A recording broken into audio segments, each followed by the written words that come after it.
दुगना, दूनी, दो।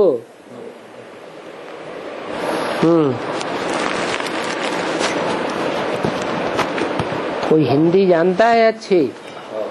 कौन? सरदार जी है? तो ये लोग मराठी में बोलेंगे, कुछ पूछेंगे, आप उसका हिंदी अनुवाद करके हमें सुनाइए। है? अरे बोलते तो है नहीं। क्लास में किसी ने हूँ हाँ ना नू क्या? बाबा, भीम का बुद्धि रूपी पेट बड़ा है। हाँ, इसका मतलब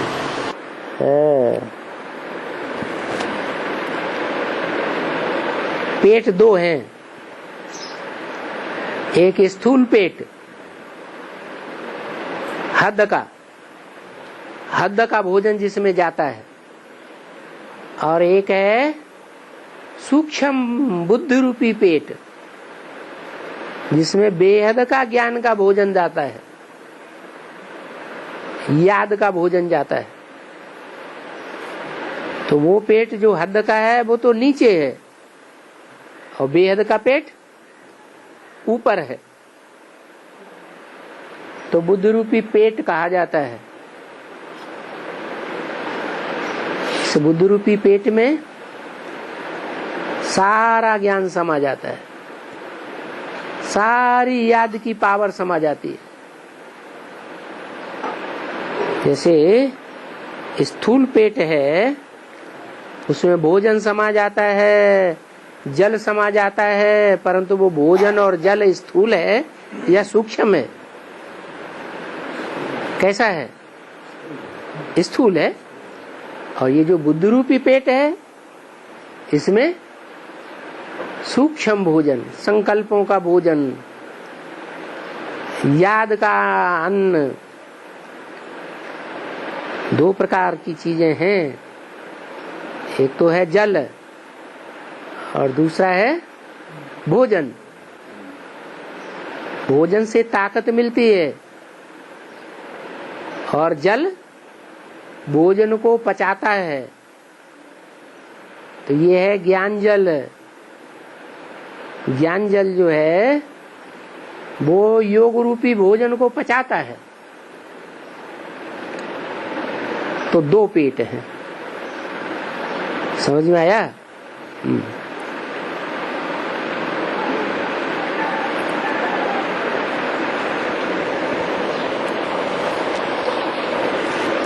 बाबा, वो वाल्मीकि ऋषि ने जो रामायण लिखा है, वाल्मीकि ऋषि ने रामायण लिखा, तो ये कौन था? रामायण किसने लिखा? वाल्मीकि ऋषि। वाल्मीकि ने रामायण लिखी, वो द्वापर युग था। पहले वाल्मीकि हुए द्वापर में, फिर कलयुग में तुलसीदास हुए। बाबा ने बोला है अपनी अपनी कथा कहानियां अपने अपने ग्रंथों में, शास्त्रों में लिख दी। तो वाल्मीकि और तुलसीदास ने किसकी कथा कहानी लिखी? राम की। तो इसे साबित होता है कि राम वाली आत्मा ही वाल्मीकि बनी और राम वाली आत्मा ही तुलसीदास बनी। द्वापर में वाल्मीकि बन करके रामायण लिखी और कलयुग में तुलसीदास बन करके रामायण लिखी। और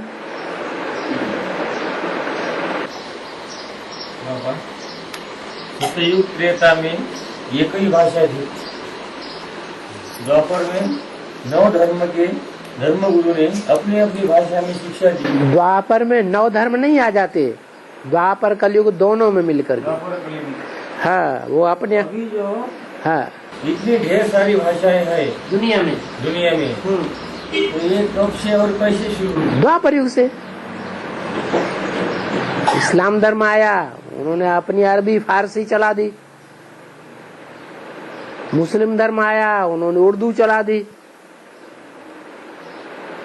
अंग्रेज आए, उन्होंने अंग्रेजी चला दी। महात्मा बुद्ध आए, उन्होंने पाली और प्राकृत भाषा में सारा लिटरेचर लिख दिया। तो जो जो जैसे जैसे धर्म बदलते गए, जैसे जैसे राजाएं बदलते गए, तो उन राजाओं ने अपनी भाषा चलाई दी। अब उसका यही हिसाब हुआ कि हर स्टेट में अलग अलग भाषाएं हो गई।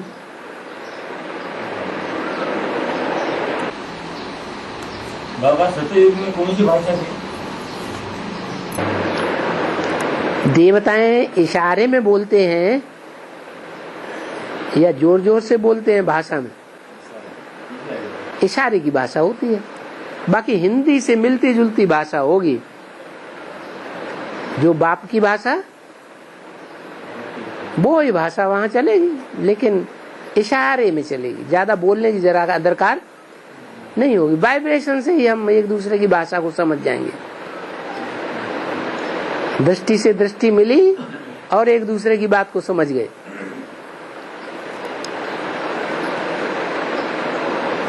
और बाबा जैसे एक नंबर पॉइंट में बोला है कि मियां निराकार और बीवी साकार है। मियां निराकार और बीवी साकार तो काजी करना पड़ता है। तो ये काजी का मतलब क्या है? काजी माने जज, जजमेंट देने वाला। स्त्री जो है, स्त्रियां साकार होती हैं, साकारी स्टेज वाली या निराकारी स्टेज वाली होती हैं? ज्यादा देह का भान किसे रहता है, पुरुषों को या स्त्रियों को? है ज्यादा देह का भान किसे रहता है? माताओं को। तो यही बोला कि बीवी है साकारी देहभान वाली और बाप है निराकारी, तो मेल कैसे होगा? तो बीवी को भी क्या बनना पड़े? निराकारी बनना चाहिए ना। बीवी को साथ देना है तो जिसका साथ देना है वैसा ही बनना पड़े। और बाबा मूवी में बताया है सतयुग में 8 जन्म 150 साल आयु है, त्रेता युग में 12 जन्म 125 साल आयु है, तो 125 साल से 12 जन्म तो 1500 साल होते। 125 साल आयु 12 जन्म, 12 जन्म में 1200 वर्ष ही तो होते हैं। त्रेता में भी कितने वर्ष होते हैं? कितने वर्ष का त्रेता? 1250 वर्ष। तो 125 वर्ष की आयु होने की मतलब ही नहीं। एक एक जन्म में 100 वर्ष ही तो आयु हुई। लेकिन बाबा ने शुरुआत की बात बताई त्रेता की। त्रेता के आदि में एवरेज एज 125 वर्ष होगी, 125 वर्ष। बाकी उसके बाद कम होती जाएगी। अंतिम जन्म में आकर के 100 साल रह जाएगी। और बाबा परमात्मा पाठ और पुरुषोत्तम पाठ में क्या अंतर है?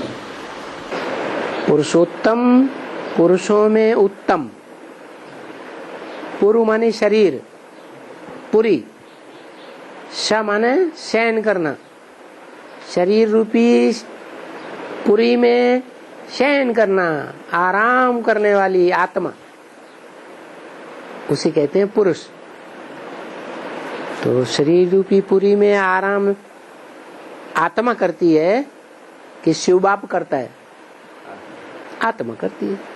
तो आत्माओं में जो पुरुषों में उत्तम है वो कोई देवता होगा या भगवान होगा? देवता है। तो वो है पुरुषोत्तम विष्णु नारायण। और बाबा बताया गया है द्वापर में कृष्ण का जन्म हुआ नहीं। बिल्कुल नहीं हुआ है। कृष्ण का जन्म द्वापर में नहीं हुआ, सतयुग में हुआ। हाँ शास्त्र में बताया है द्वापर में जो ठिकान दिए हैं, गांव दिए हैं, हाँ, वो आज मौजूद है। रुक्मिणी कौंडिन्यपुर। क्या दिए? आज जो शास्त्र में बताया है, ओहो, शास्त्र द्वापर में लिखे गए या कौन से युग में लिखे गए? द्वापर में जो गांव थे उन्हीं का नाम दे दिया उन्होंने, सच्ची बात करने के लिए। लेकिन बात तो झूठी है ना। कृष्ण 16 कला संपूर्ण या 8 कला संपूर्ण, और द्वापर में कितनी कलाएं होती हैं? शास्त्रों में तो लिखा है सतयुग में 16 कला संपूर्ण, त्रेता में 14 कला संपूर्ण, द्वापर में 8 कला और कलयुग कलाहीन।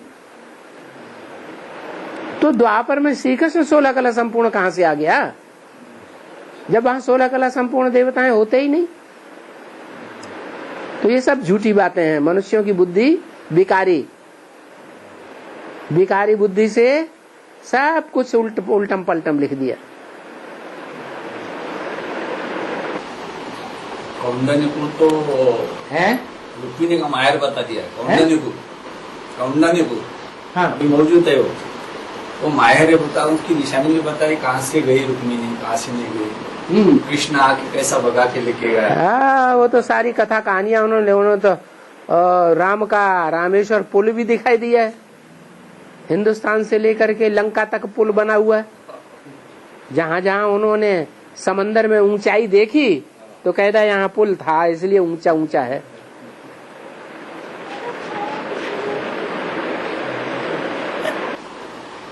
कृष्ण के साथ राधा का जैसा नाम लगाया गया वैसा शास्त्रों में रुक्मिणी का भी नाम लगा के नहीं, रुक्मिणी तो सदा साथ रहती है कृष्ण के। राधा कहाँ सदा साथ रहती है? राधा तो शादीशुदा थी और रुक्मिणी तो कुंवारी कन्या थी। लेकिन प्यार ज्यादा किसका ज्यादा सच्चा था? रुक्मिणी का प्यार ज्यादा सच्चा था या राधा का प्यार ज्यादा सच्चा था? है नहीं, राधा का सच्चा प्यार था, इसलिए राधा महारानी बनी और रुक्मिणी पटरानी बनी। पटरानी का मतलब ये है अंत में आकर के जब फाइनल परीक्षा माया की होती है तो पट्ट से गिर पड़ती है। सत्यभामा भी थी ना बाबू।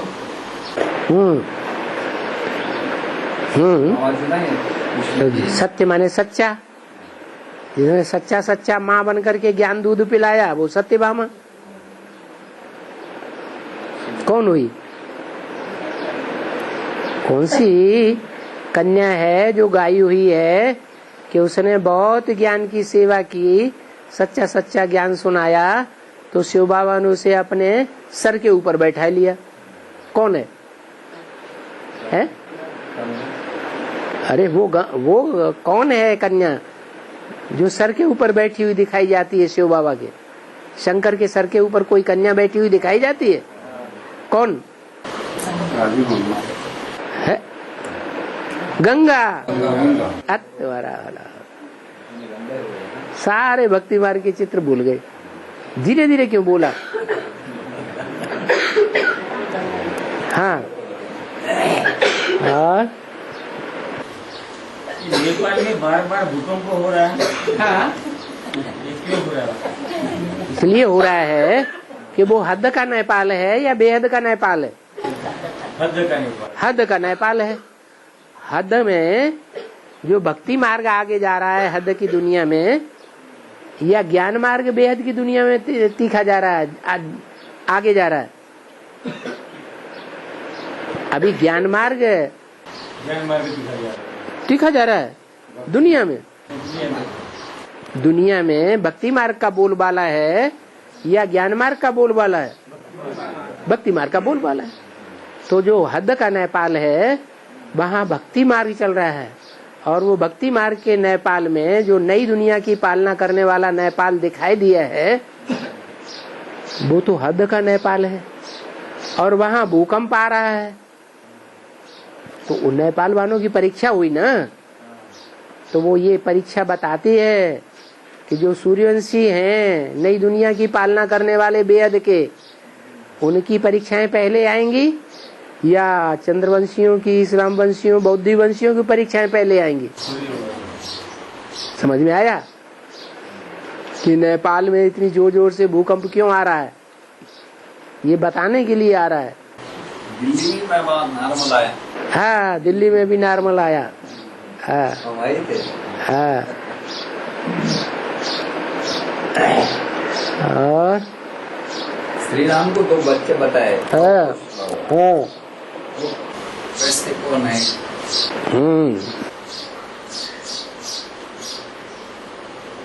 लव माना प्यार करने वाला। प्यार कहो, याद कहो, बात एक ही है। और कुश माने कुशा, घास कांटे वाली। तो शिव बाबा का बड़ा बच्चा कौन है? शिव का बड़ा बच्चा शंकर। शंकर कौन सी आत्मा है? राम वाली आत्मा की कृष्ण वाली आत्मा? राम वाली आत्मा। तो शंकर कहो या राम कहो, बात एक ही है ना। शंकर के कितने बच्चे? 2 बच्चे, गणेश, कार्तिकेय। गणेश की कभी लड़ाई होती है मम्मा पापा से, माँ बाप से? कभी लड़ाई नहीं होती है, वो लवफुल है। और कार्तिकेय की वो बार बार गुस्सा होके चला जाता है, तो वो है माता को दुख देने वाला। बच्चा घर छोड़ करके कहीं बाहर चला जाए तो माँ बाप को दुख होगा या सुख होगा? है, माँ बाप को दुख होता है। तो ऐसे ही राम को 2 बच्चे दिखाए गए, एक लव है और एक कुश।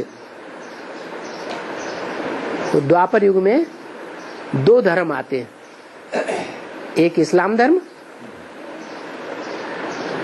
द्वापर में तो देह का प्यार होता है ना, तो देह के प्यार करने वालों में बहुत तीखा जाने वाला इस्लाम धर्म, उसका हेड, उसका नाम हुआ लव। और कुश, कुश माने कुशाघास, जो संसार को बहुत दुख देता है एटम बम बना करके। कौन है? कौन सा धर्म है? कौन से धर्म वाले एटम बम बनाते हैं? क्रिश्चियन धर्म। वो ही हुआ लव, वो कुश। कांटे हैं दुनिया के लिए, दुखदाई है। और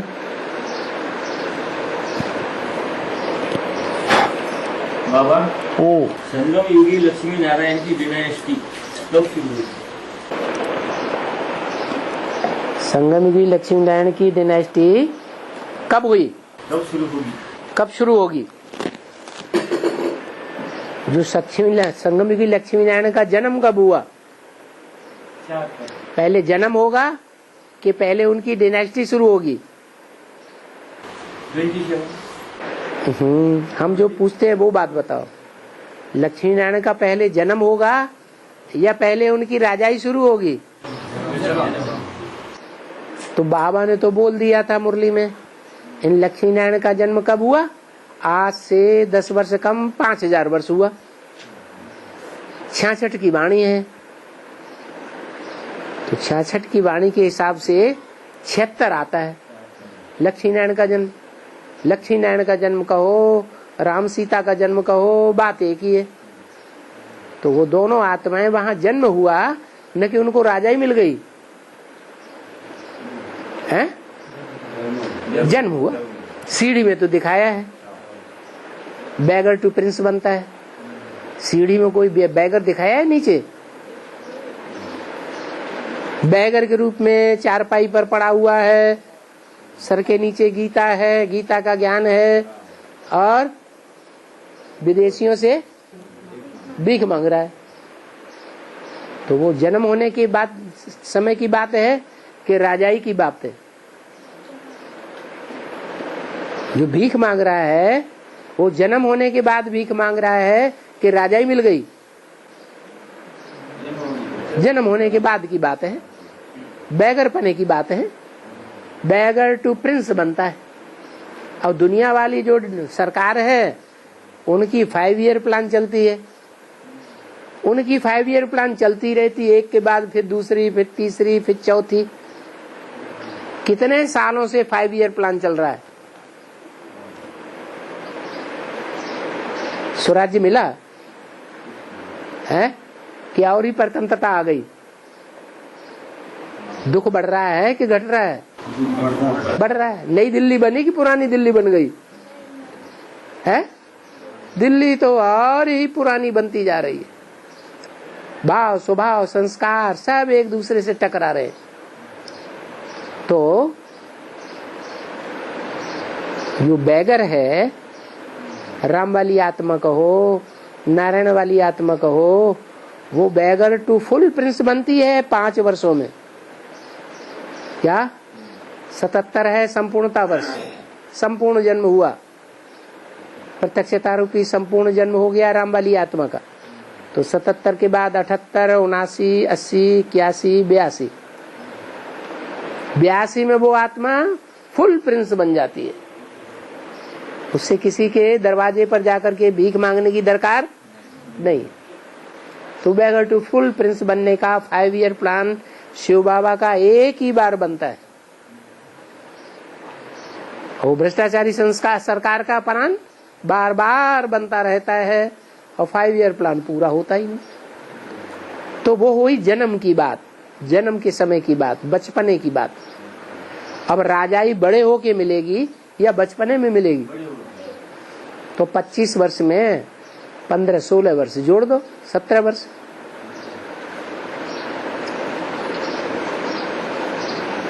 कितना आया?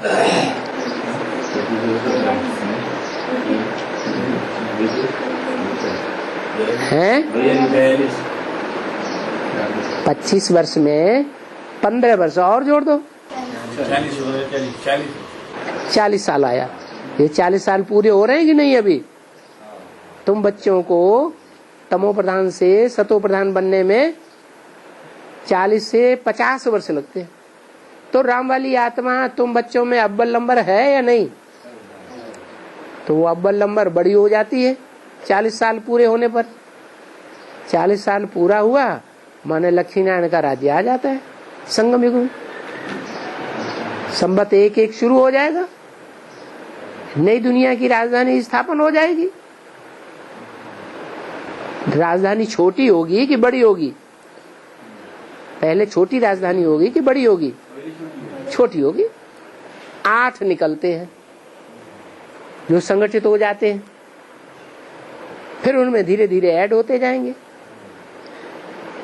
8 में 100 और ऐड हो जाएंगे, 108 बन जाएंगे। फिर ब्रह्मा की 1000 भुजाएं ऐड हो जाएंगी, 1008 बन जाएंगे।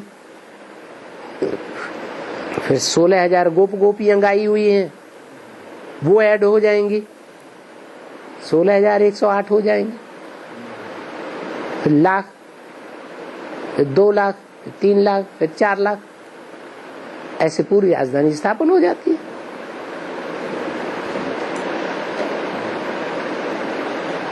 तो लक्ष्मी नारायण की राजाई कब शुरू होगी? बुद्धि में आया है? लक्ष्मी नारायण की डायनेस्टी कब शुरू होगी? तुम्हारा यही तो प्रश्न था। तो कब?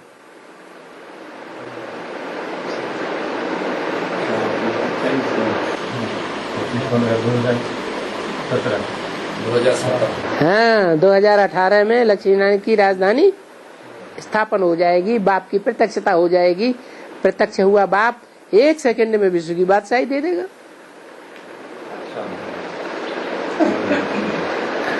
और शिवाजी महाराज कौन आत्मा है? बाबा ने कहा बाप आत्माओं का पार्ट थोड़े ही बतावेंगे कि कौन सी आत्मा का क्या पार्ट है।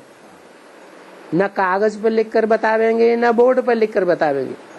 जिस आत्मा का जो पार्ट होगा वो अपने आप अपने पार्ट को प्रत्यक्ष करेगा, अपनी चलन से प्रत्यक्ष करेगा, अपनी दृष्टि वृत्ति से प्रत्यक्ष करेगा।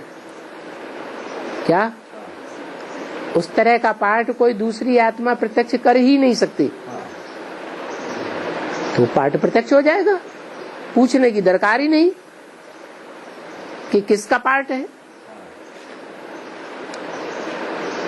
बाबा बेसिक में चित्र बताया है, बेसिक में चित्र बताया है पुष्प विमान, तो पुष्प विमान बताया है बेसिक में सतयुग में पुष्प विमान होगी, पुष्प का विमान। हाँ, उसका अर्थ क्या है? वो सतयुग में समझते हैं कृष्ण के जन्म के बाद, लेकिन सच्चा सतयुग संगम युग से शुरू होता है या कृष्ण के जन्म के बाद शुरू होता है? संगम युग। तो संगम युग में पुष्प माने फूल, का माने करने वाले, फूल बनाने वाले, क्या कांटा बनाने वाले नहीं। कैसे विमान?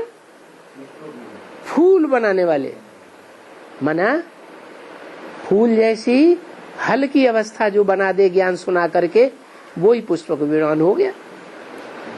ऐसे पुष्पक विमान घर में नहीं बैठे रहेंगे, उड़ेंगे और उड़ के चारों तरफ ज्ञान की झंझनाहट करके और फूल तैयार कर देंगे, फूल बनाए देंगे, फूल करेंगे। क्या करेंगे? फूल करेंगे। कांटे नहीं पैदा करेंगे, फूल पैदा करेंगे। तो जो फूल पैदा करते हैं उनका नाम रख दिया है पुष्प का। क्या का? पुष्प का। वाह भाई, ये तो खूब बढ़िया हिंदी बोलता है। हाँ हूँ तो करता है। और बाबा सूक्ष्म शरीर सफेद और रंगीत ऐसे दो हो सकते हैं? हाँ, 7 रंग हैं। हाँ साहब, सप्तरंग है, तो सप्तरंग में 7 धर्म आ जाते हैं। क्या? जो सफेद रंग है वो सतयुग का है, सूर्यवंश। तो सूर्यवंशी अलग कर दो तो 7 रंग रह गए।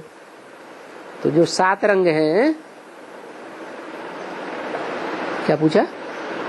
सूक्ष्म शरीर सफेद और हाँ, सूक्ष्म शरीर 7 धर्म वालों का बनता है। क्या?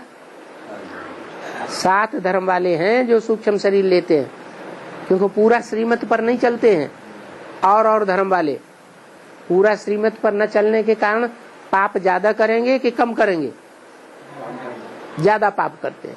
ज्यादा पाप करते हैं तो उनको भूत प्रेत का शरीर मिलता है।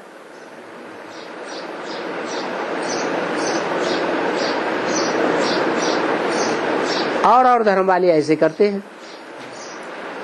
जो सूर्यवंशी होंगे वो ज्ञान सूर्य की मत पर चलेंगे तो पाप ज्यादा बनेंगे या पुण्य ज्यादा बनेंगे? पुण्य ज्यादा बनते हैं, इसलिए वो भूत प्रेत बनते ही नहीं।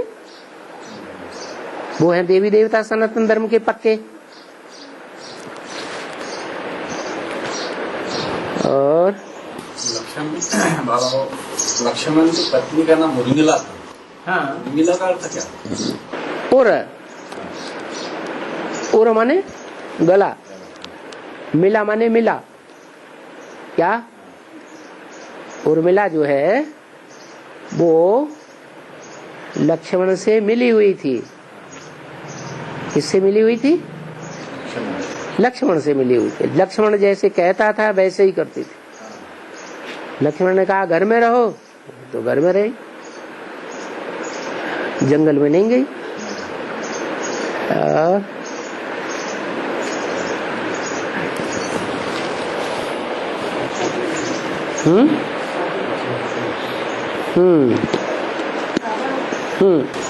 ब्रह्म शरीर छोड़ने के बाद में राम वाली आत्मा में प्रवेश करके एडवांस पढ़ाई पढ़ते हैं, तो उसका प्रूफ क्या है?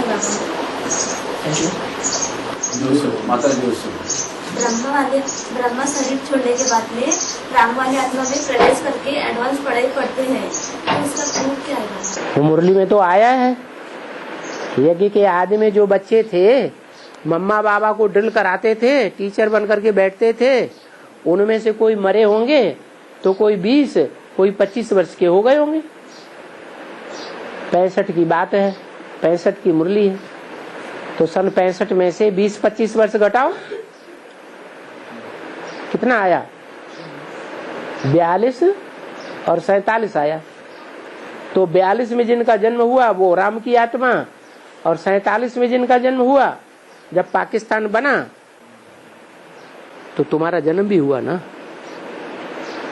सीता वाली जो आत्मा है जब पाकिस्तान बनता है तो उसका जन्म होता है, शरीर छोड़ देती है वहां यज्ञ में,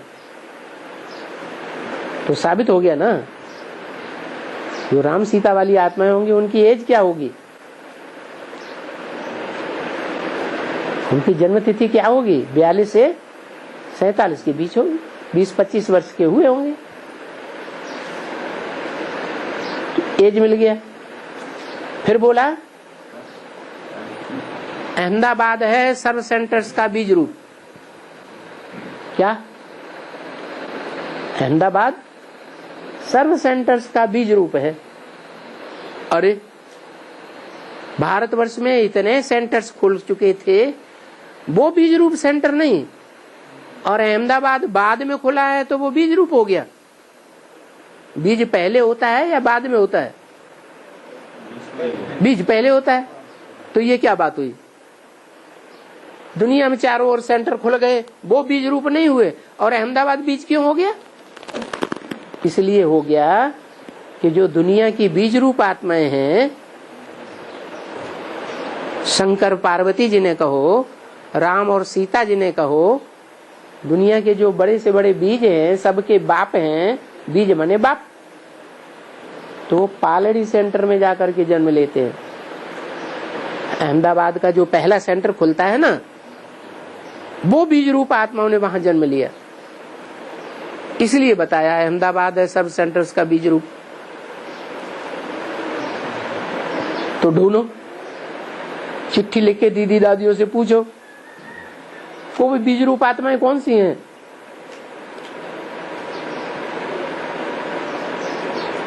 जो पालड़ी सेंटर से निकली।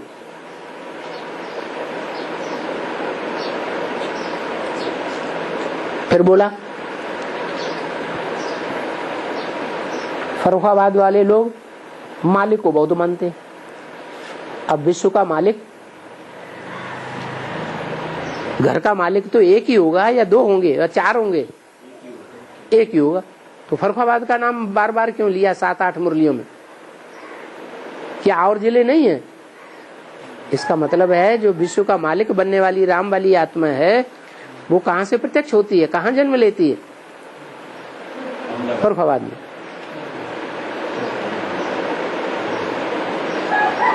ये सारी बातें मिक्स करो और मिला के देखो तो राम वाली आत्मा कब आई ज्ञान में? ब्रह्मा बाबा की शरीर छोड़ने के बाद आई या शरीर छोड़ने से पहले आई है? बाद में आई, क्योंकि जंगल में ज्ञान की दहाड़ मारने वाला एक ही शेर रहेगा या 2-4 शेर रहेंगे? तो पहले ब्रह्मा बाबा था 68 तक, 68 के बाद ब्रह्मा बाबा ने शरीर छोड़ा तो 69-69 में दूसरा शेर आ गया।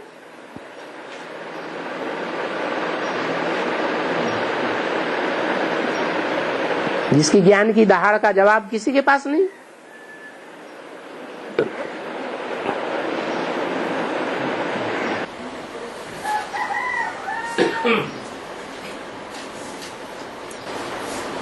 अठारह में प्रत्यक्ष बोल रहे थे बाबा, प्रत्यक्ष हो गए तो कैसा होगा? कैसा होगा? कैसा माने? अर्थ क्या है उसका? प्रत्यक्ष का अर्थ क्या है? राम वाली आत्मा प्रत्यक्ष हुई, उसका कैसा हुआ? राम वाली आत्मा का कैसा हुआ? 76 में बाप प्रत्यक्ष हुआ, प्रत्यक्षता वर्ष बनाया, कैसा हुआ? अरे राम वाली आत्मा प्रत्यक्ष हुई कि नहीं? ब्राह्मणों की दुनिया में हुई ना। ऐसे ही शिव बाप जो है किस मुकर्रर रथ में संसार में प्रत्यक्ष होता है, जो पहचान बता दी बाबा ने। जो देखे इन आंखों से वो कहे मेरा बाप आ गया। जो सुने इन कानों से, 2 शब्द भी सुने तो कहेगा ये मेरा बाप आ गया, जिसने ये 2 बातें सुनाई। तो निशानी नहीं हो गई?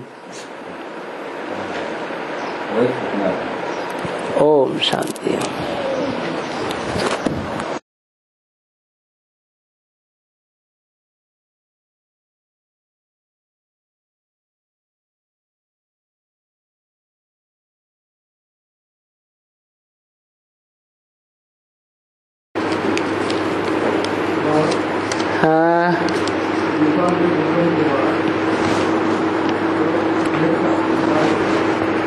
आगे आ जाओ। नेपाल में भूकंप हो गया। अरे हर जगह वो ही एक बात। नेपाल में भूकंप हो गया क्योंकि वो तो नेपाल है ना। हाँ, हद का नेपाल है। हद का है या बेहद का है? हद का नेपाल है। और यहाँ ब्राह्मणों की दुनिया में कौन सा नेपाल है? ये भी तो दुनिया है। यहाँ कौन सा नेपाल है? हद का है या बेहद का है? बेहद का नेपाल है। बेहद का नेपाल माने बेहद की जो नई दुनिया बनने वाली है उसकी पालना करने वाले। तो जो नई दुनिया की पालना करने वाले हैं उनकी पहले परीक्षा होगी या जो द्वापर युग में या कलयुग में दुनिया की पालना करने वाले हैं और धर्म वाले, उनकी पहले परीक्षा होगी है। नई दुनिया की पालना करने वाली तो सूर्यवंशी है। सूर्यवंशी तो अव्वल नंबर। मुसलमान भी कहते हैं अल्लाह अव्वल दीन, दीन माने धर्म। अल्लाह ने कौन सा धर्म स्थापन किया? अव्वल नंबर दीन स्थापन किया। तो जो अव्वल नंबर है उसकी परीक्षा अव्वल नंबर में होगी या बाद में होगी? अव्वल नंबर में होगी। तो हद का नेपाल ये बात बता रहा है हमको पहले से, क्योंकि अभी भक्ति मार्ग आगे आगे जा रहा है या ज्ञान मार्ग आगे जा रहा है दुनिया में? भक्ति मार्ग आगे जा रहा है। तो भक्ति मार्ग की बात बताई कि नेपाल में देखो जलजला आया, भूकंप हो गया। ऐसे ही जब ज्ञान मार्ग आगे जाता है तो ज्ञान मार्ग में जो अव्वल नंबर दीन है, अव्वल नंबर धर्म है, उस धर्म में आने वालों की परीक्षा सबसे पहले होगी। घबराना नहीं है। और बाबा, जब माउंट ओपेरा में हम लोग जम जाते हैं तब हम कितने साल कोमा में रहते हैं बाबा? कोमा में? कोमा में क्यों रहेंगे? हैं? और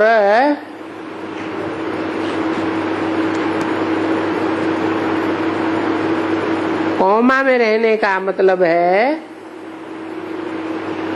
बीज रूप स्टेज में टिक जाना। और जो बीज रूप स्टेज में टिक जाएंगे वो तो परमधामवासी हो जाएंगे।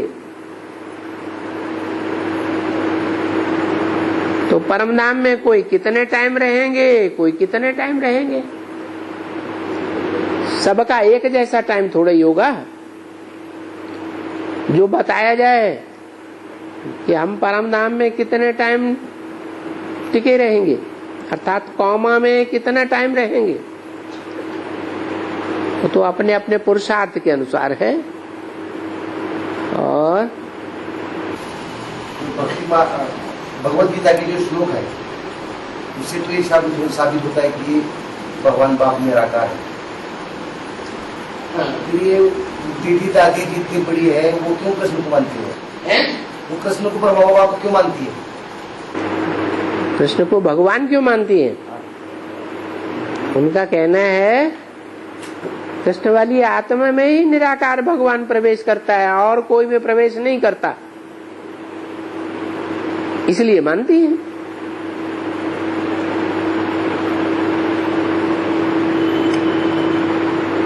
और कोई में अगर प्रवेश करने लगेगा तो उनका प्रभाव तो खत्म हो जाएगा दुनिया में।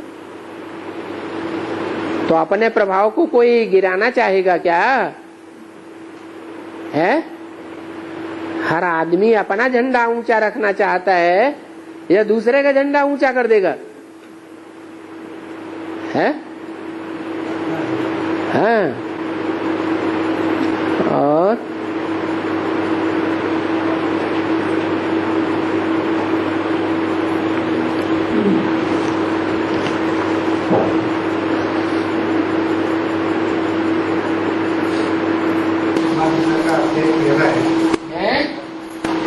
अध्याय 13 श्लोक 14 है। सर्व इंद्रियाणि गुणावासं सर्व इंद्रिय विवर्जितम् असक्तम सर्वभूतेषु निर्गुणं प्रभुते। हाँ, क्या अर्थ हुआ?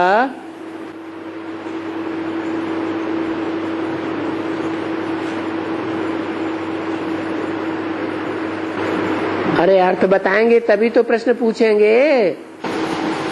प्रवेश करने पर उसमें सभी इंद्रियों का आवास होता है। परकाया प्रवेश करने पर उसमें सभी इंद्रियों का आवास होता है। सभी इंद्रिय गुणावास है।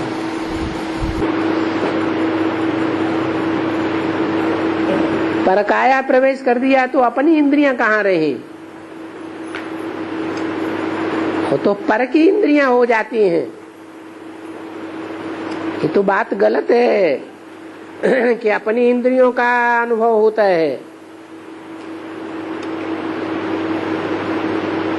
हाँ, इंद्रियां सूक्ष्म में भी होती हैं। 10 इंद्रियां हैं, वो सूक्ष्म में भी हैं। स्थूल इंद्रियां जो छूट गई, इंद्रियाणि पराण्याहो, उन प्रबल इंद्रियों के आधार पर जो सूक्ष्म इंद्रियां हैं वो जिसमें प्रवेश करता है उनको अधीन कर लेती है। परंतु आपका पूछना क्या है?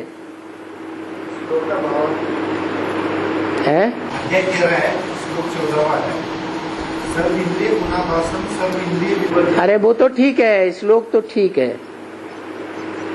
आपका पूछना क्या है? सर्व इंद्रिय इंद्रियों का वो तो बता दिया। इंद्रियों को अधीन करते हैं, माना आत्मा कमजोर है। प्रबल आत्मा ने प्रवेश कर लिया तो उसकी प्रबल इंद्रियां भी उसको कंट्रोल कर लेती है।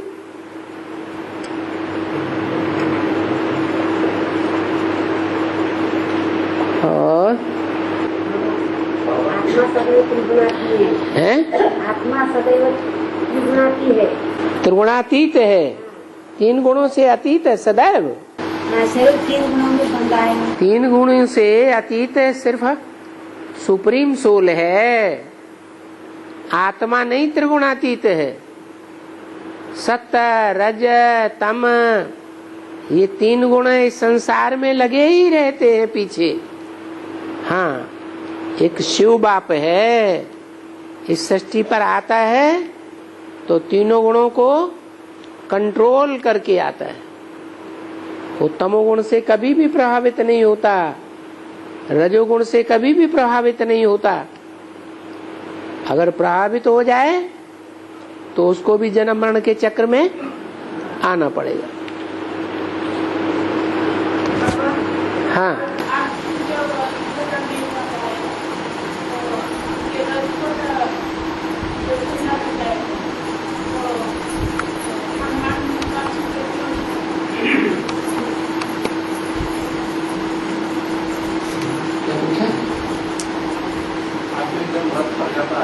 आदमी अर्जुन हाँ जब युद्ध करने जाता है हाँ तब उसके रथ पर झंडा दिखाते। क्या दिखाते? झंडा झंडा। हाँ, उसके झंडे के चित्र में हनुमान का चित्र दिखाते। हाँ, अर्जुन है कौन वास्तव में? ब्राह्मणों की दुनिया में अर्जुन कौन है? अव्वल नंबर, जो अव्वल नंबर वोटे सो अर्जुन। तो वो अर्जुन कौन है? हैं? राम वाली आत्मा, और राम वाली आत्मा में कौन कौन प्रवेश है? शिव बाप प्रवेश है रथ को कंट्रोल करने के लिए। और उस रथ के ऊपर, मस्तक के ऊपर कौन बैठा है? चंद्रमा। चंद्रमा कौन सी आत्मा है? हनुमान। तो ठीक तो है, गलत थोड़ा ही दिखाया है। और सतयुग में लक्ष्मी नारायण को राज्य दिया गया। सतयुग में लक्ष्मी नारायण को ही राज्य क्यों दिया गया? सतयुग के लक्ष्मी नारायण को ही राज्य क्यों दिया गया? क्योंकि यज्ञ के आदि में जो पवित्रता वाली बात थी उस पर विजय राम वाली आत्मा ने पाई या कृष्ण वाली आत्मा ने पाई? आगे कौन गया? कृष्ण वाली आत्मा आगे गई तो राम वाली आत्मा हार गई। अभी तो बताया मुरली में, अंतमते सुगते हो जाती है। जहां जन्म वहां जीत। तो कृष्ण वाली आत्मा का सतयुग में जन्म होना था तो कोई के ऊपर जीत पाई होगी ना, तब तो उनसे जन्म लिया। और सारा वजन किसको ढोना पड़ा स्वर्ग स्थापन करने का? माँ बाप वाली आत्मा को। माँ बाप सारा जीवन धन अर्जन करते हैं और बच्चों को अर्पण कर देते हैं, तो जीत पाई ना बच्चे ने, तभी तो की कमाई मिल गई, करना कुछ भी नहीं पड़ा। और बाबा जब परमधाम में आत्मा आत्मा और बिंदी बिंदी एक हो जाते ना, फिर बाप को कैसे? एक थोड़े ही हो जाते हैं, सब आत्माएं अलग अलग रहती हैं, सबकी कुर्सी अपनी अपनी अलग अलग है। आत्मा परमात्मा में मिल थोड़े ही जाती है। फिर बाप को कैसे पहचानेंगे बाबा? वहाँ परमधाम में पहचानने की बात ही नहीं। ये तो यहाँ परमधाम से जब बाप आते हैं इस सृष्टि पर, तब साकार सृष्टि में पहचानने की बात है। बिंदी बिंदी को क्या पहचानेगी? बिंदी बिंदी सब एक जैसी। और सतयुग के अंदर जो लक्ष्मी नारायण है, सबसे श्रेष्ठ पद है राजा का।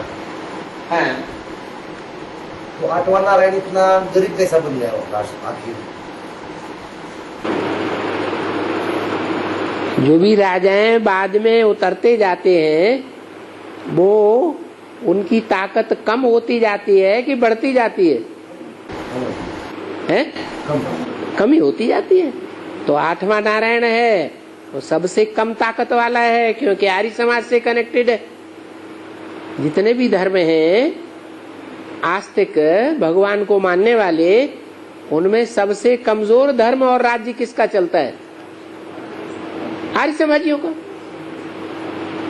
तो आर्य समाज वाली जो आत्मा है वो आधार मूर्त बनती है महर्षि दयानंद का। महर्षि दयानंद परमधाम से आते हैं और उस आर्य समाज में कन्वर्ट होने वाली आत्मा में प्रवेश करते हैं। उसका कम पुरुषार्थ है।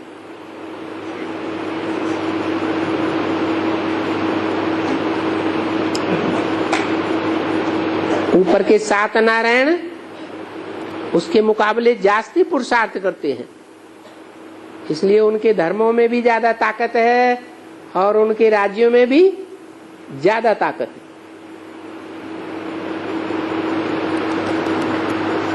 और तत्व माने क्या? तत्व का विश्लेषण क्या? तत्व माने क्या? तत्व का विश्लेषण क्या? सत्व माने पवित्रता। सत्व सत्व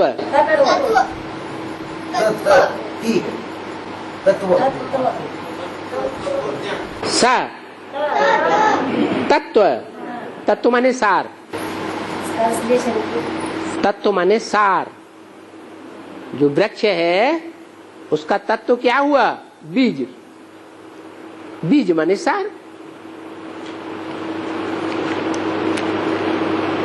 और बाबा 9 धर्म के जो श्रेष्ठ 12 आत्माएं इनकी रुद्रमाला बनती है। ये जो रुद्रमाला 108 मनके की है, ये हर धर्म के लोग फेरते हैं। हाँ? हर धर्म में माला घुमाई जाती है। कोई ऐसा धर्म है जो कि नहीं माला करते? माला सभी धर्मों में मानते हैं। माला माने संगठन। हाँ, कोई धर्म की माला कम मणकों की होती है और कोई की 108 पूरे मणकों की है।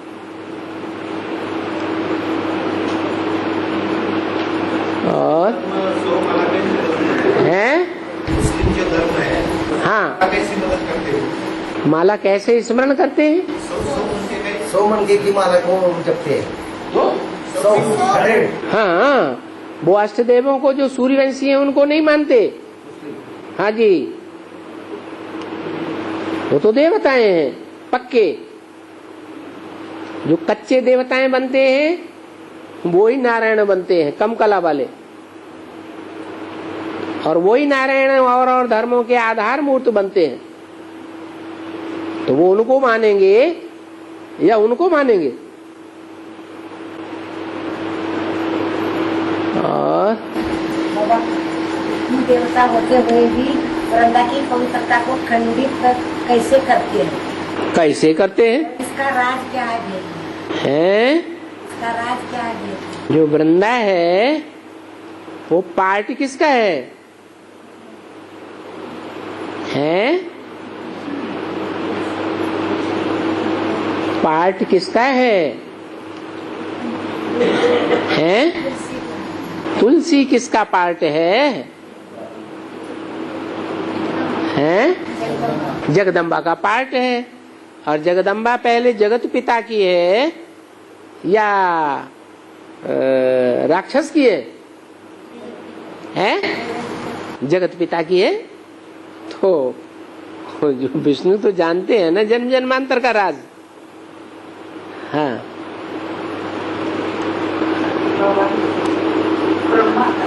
दादा लेखराज जगदम्बा बनते हैं और कोई आत्मा बनते हैं? दादा लेखराज जगदम्बा बनते नहीं है, जगदम्बा के शरीर में प्रवेश करते हैं। इसलिए माँ काली के मस्तक पर चंद्रमा दिखाया जाता है। और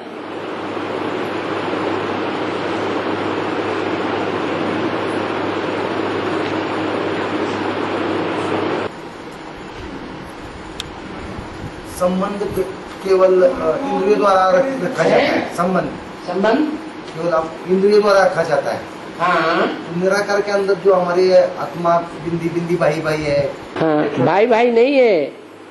निराकार शिव हमारा भाई नहीं है, वो हमारा बाप है। सिर्फ बाप का बच्चे का संबंध जो है, क्योंकि वो हमको नॉलेज दे करके हमको हमारी पहचान देता है, हमको जन्म देता है आत्मा का। पहले हम आत्मा थे ये जानते थे? नहीं जानते। उसने आकर के हमको जन्म दिया।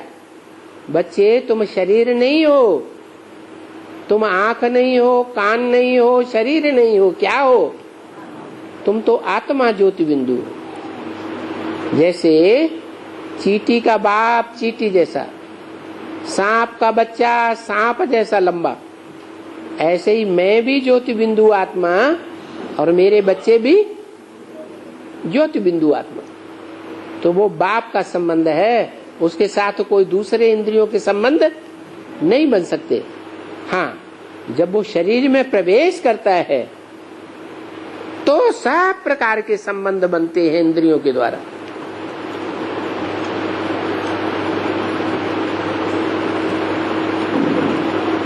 पार्वती शिव का भी संबंध बनता है, पति पत्नी का। शरीर में प्रवेश किया तब पति पत्नी का संबंध बना या ऐसे ही बना है? अव्वल नंबर का गायन होता है, बाकी तो बोला है मुरलियों में तुम सब पार्वतियां हो। एक पार्वती की बात नहीं है, तुम सब पार्वतियां जो हो वो पार लगाने वाली हो। किसको? मैं जिसमें प्रवेश करता हूं, जो नाम पड़ता है, तो नाम शरीर का पड़ता है या आत्मा का पड़ता है? शरीर का नाम पड़ता है। तो वो सबसे जास्ती पतित है इस दुनिया में या पावन है? जिसमें मैं प्रवेश करता हूं है सबसे जास्ती पतित है। तो तुम उस पतित को पार लगाने वाली हो।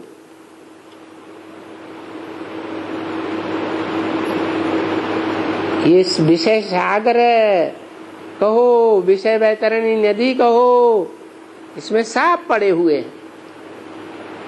उनमें सबसे जास्ती गोते खाने वाला कौन सी आत्मा हुई? रम वाली आत्मा। तो तुम सब पार्वतियां हो नंबरवार पुरुषार्थ अनुसार। और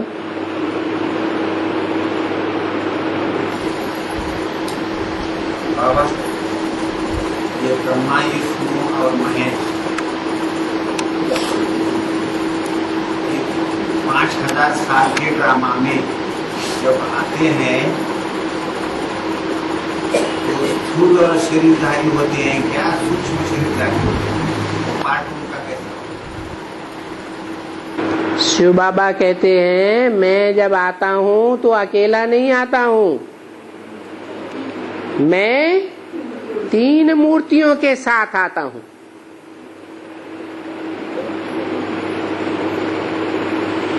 तीन मूर्तियों के साथ आता हूं। और मूर्ति साकार को कहा जाता है या निराकार को कहा जाता है?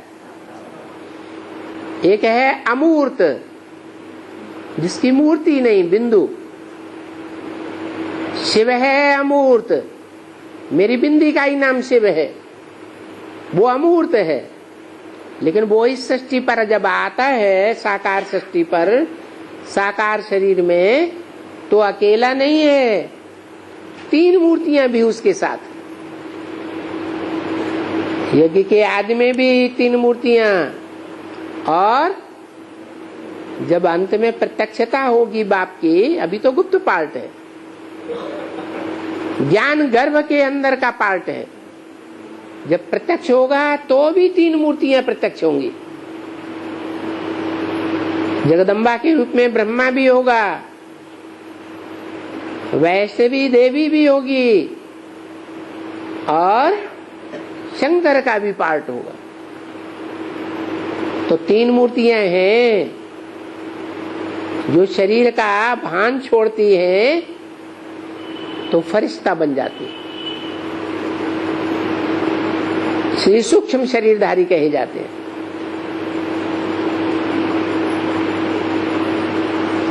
और 4 विजय माला के मंत्र और 4 विजय माला के मंत्र, इसमें विजय माला का मंत्र आता है, वो लक्ष्मी है क्या? हाँ जी। फिर अष्टदेव का दूसरा मंत्र वही है क्या? अष्टदेव का दूसरा मंत्र वही है क्या? है ना, दूसरा मंत्र नहीं है, है?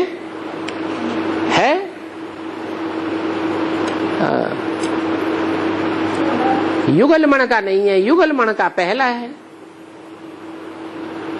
लक्ष्मी और नारायण दोनों कंबाइंड होने से विष्णु रूप बनता है।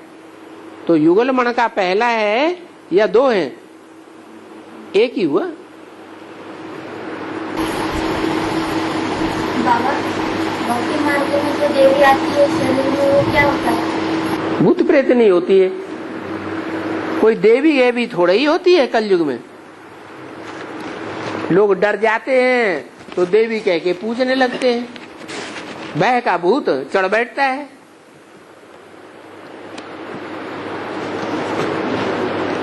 नहीं तो कोई देवी देवता को ला करके हमारे अंदर प्रवेश करा दो।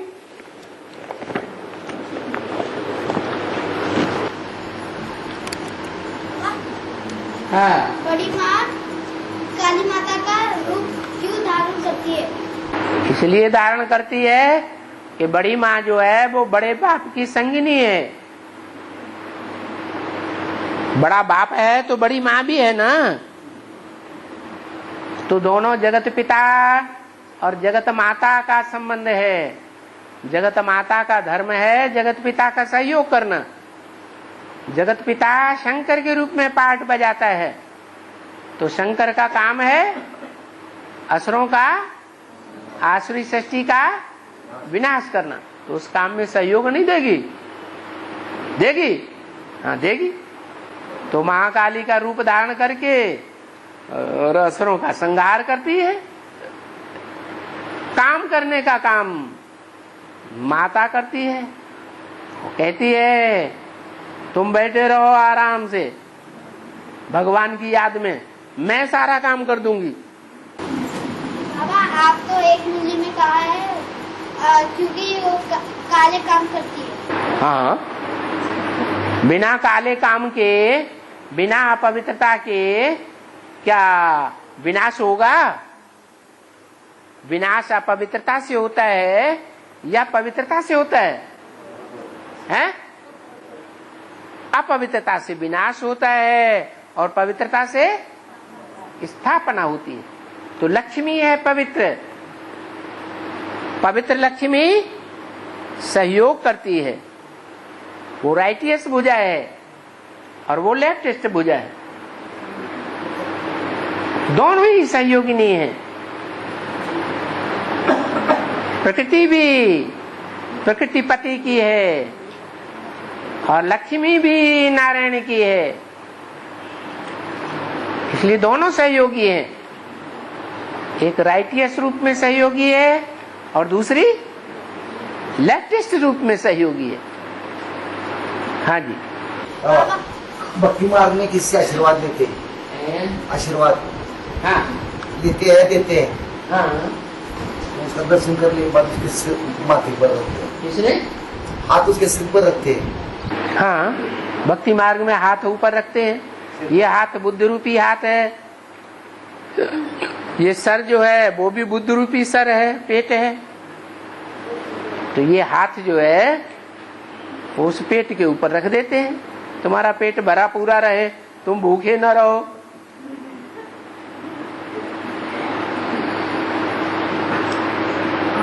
हाँ, हमारे लक्ष्य दिया है नर से नारायण बनना और नारी से लक्ष्मी बनना, और इन दोनों के बीच में तृतीय पंथी लोग रहते हैं। उसके बारे में बाबा ने क्या लक्ष्य दिया है? दोनों के बीच में क्या होता है? तृतीय पंथी लोग रहते हैं, रात में रहते हैं। जो तृतीय पंथी है, तृतीय पंथी, तृतीय पंथी थर्ड मैन, पुरुष और स्त्री के बीच का, स्त्री भी नहीं रहती, उनके बीच का हिजड़े, ब्रह्मनला, उनके बारे में क्या लक्ष्य है? उनके बारे में क्या लक्ष्य दिया? ये जो नर नहीं है, नारी भी नहीं है, वो तो एक जानवरों की कोटि है, वो मनुष्य नहीं है। मनुष्य कैसे तो करते हैं? वो देवता भी नहीं है, वो राक्षस भी नहीं है, उनकी जाति ही अलग हो गई। भगवान ने हमें लक्ष्य नर से नारायण बनने का दिया है, नारी से लक्ष्मी बनने का लक्ष्य दिया है, ब्रह्मनला बनने का लक्ष्य नहीं दिया है। बल अर्जुन 1 साल के लिए ब्रह्मनला बनता है क्योंकि उसको शाप मिलता है। और बाप ने ये मुरली में बोला है कि दुनिया की ऐसी कोई बात नहीं जो तेरे ऊपर लागू न होती हो। किसके ऊपर? अव्वल नंबर अर्जुन के ऊपर लागू न होती हो। तो दुनिया में जितने भी जीव जंतु हैं उन सब का बीज किसके अंदर है? एक ही बीज है सारी सृष्टि का। 84 लाख योनियों का भी वो पार्ट बजाता है।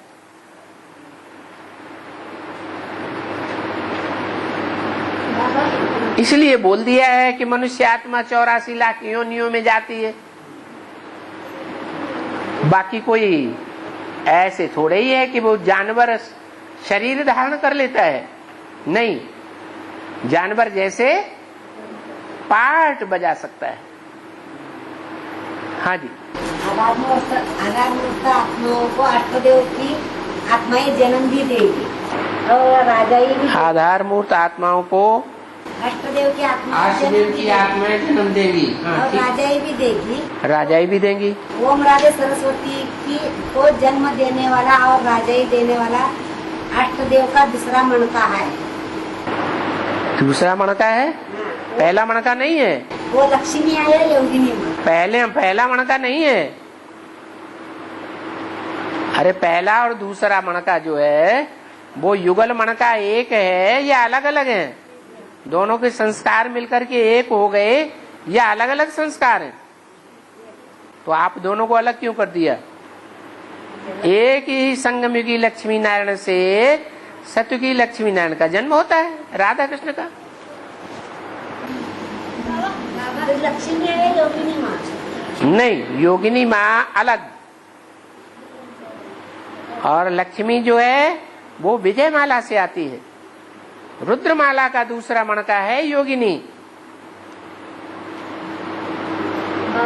और जो लक्ष्मी है वो विजय माला का पहला मणका है। कर्म के कवच और कुंडल यानी बेहद में क्या है? कर्म के कुंडल और कवच यानी बेहद में क्या है? गुण है, गुण रत्न है। कवच है योग, कानों में जो कुंडल पड़े हुए हैं वो है अच्छी बात सुनना है, अच्छी बातों को धारण करना है।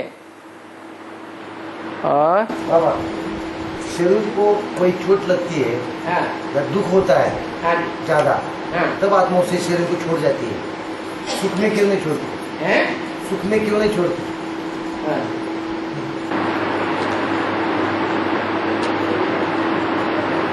अंतमते सुगते, नहीं सुना? तो आपकी बात झूठ है या सच है? अगर अंत में मति अच्छी है तो सुख है या दुख है? अरे एक्सीडेंट वगैरह हो जाता है, वो तो दुनिया की बात आपने बताई, लेकिन हमेशा की बात नहीं है। सत्युग त्रेता में क्या दुख में शरीर छोड़ते हैं? नहीं, वहां तो सुख में ही शरीर छोड़ते हैं ना। ये यहाँ की इस दुनिया की बातें हैं। और बाबा अभी 1-2 वर्ष के अंदर हाहाकार हो जाएगा है? हाँ, अभी 1-2 वर्ष के अंदर हाहाकार हो जाएगा। ठीक है, हाय हाय करते रहेंगे। हाँ हाँ। ये लिखना पॉइंट है 2 दिसंबर 84 की रिवाइज वाणी है वास्तव में 73 की, 73 की वाणी है। तो 73 में ये घोषणा कर दी कि 2 वर्ष के बाद 74 और 75 के बाद जो 76 आने वाला है उसमें ब्रह्मा कुमारियों में हाहाकार हो जाएगा, क्योंकि एडवांस पार्टी निकल पड़ती है, वो सारा ज्ञान ब्रह्मा कुमारियों का उल्टा कर देती है। नहीं समझ में आया? हाँ जी।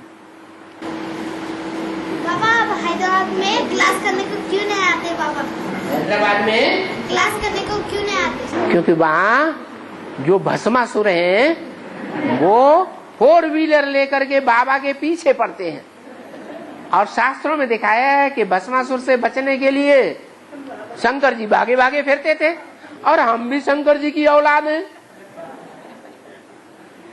इसलिए हम उनका मुकाबला न करके मारपीट होने लगेगी, झगड़ा हो जाएगा, उससे युक्ति से काम निकालना अच्छा है। और नेपाल में भूकंप हो रहा है तो उसका भेदने आरोप किया है। अरे अभी क्या सोई हुई थी? गणेश में परीक्षा हो रही है तो वो परीक्षा हो रही है तो क्या वो हिलने की शूटिंग हो रही है क्या? परीक्षा गणेश में परीक्षा हो रही है क्या वो हिलने की शूटिंग हो रही है? कोई हिलने की शूटिंग अभी क्यों होगी?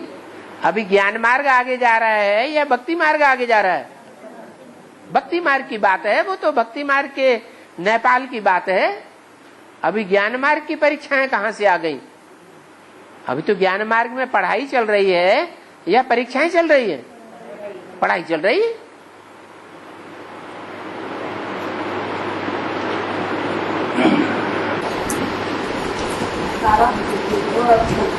वो भक्त लोग बदरपुर में जाते हैं तो वो लोग कहते हैं मंदिर के ऊपर जो कलश रहता है ना वो हिलता क्यों है? तुम्हें दिखाई पड़ता है हिलता है, या उसमें कोई कलश के नीचे स्प्रिंग लगा दी होगी तो हिलने लगता है। हाँ जी, ओम शांति।